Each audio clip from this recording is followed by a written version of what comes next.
எதையும் சேர்ப்பதற்கு எந்த உரிமையும் உங்களுக்கு கிடையாது. குல்லு பிதஅத்தின் தலாலா, எல்லா பிதஅத்திலும் வழிகேடு. சமுதாயம் பிதஅத்தை பிரித்திருக்கிறார்கள், பிதா ஹசனா, பிதா தலாலா.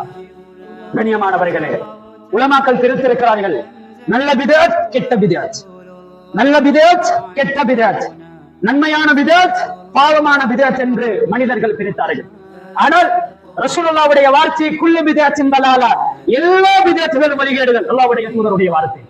எப்படி பிரித்திருக்கிறார்கள் உலமாக்கள்? கத்தம் ஓதினால் அது மார்க்கத்தில் அல்ல. மார்க்கம் கத்தம் ஓதுங்கள் என்று மார்க்கம் எந்த இடத்திலும் சொல்லவில்லை.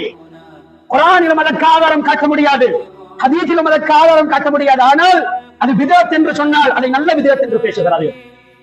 தொழுகைக்கு பின்பு அத்ஆ உல் ஜமாஇ பஅத ஸலாத்தில் மஃப்ரூமாத், தொழுகைக்கு பின்பு கூட்டாக பிரார்த்தனை செய்வது, இமாம் துஆ ஓதுவது, அதற்கு மஅமூம்கள் ஆமீன் சொல்லுவது, இது பிதா என்று பேசினால் அதையும் அதை நல்ல பிதஅத் என்று பேசுகிறார். இதற்கு குர்ஆன் ஹதீஸ் ஆதாரம் இருக்கிறதா என்று பார்த்தால் குர்ஆனிலும் ஆதாரம் இல்ல, ஹதீஸிலும் ஆதாரம் இல்ல, சஹாபாக்களும் செய்யல, தாபிஈன்களும் செய்யல, இந்த உலகத்தில் வந்த எந்த சலபுகளும் செய்யல. கொடுத்துவா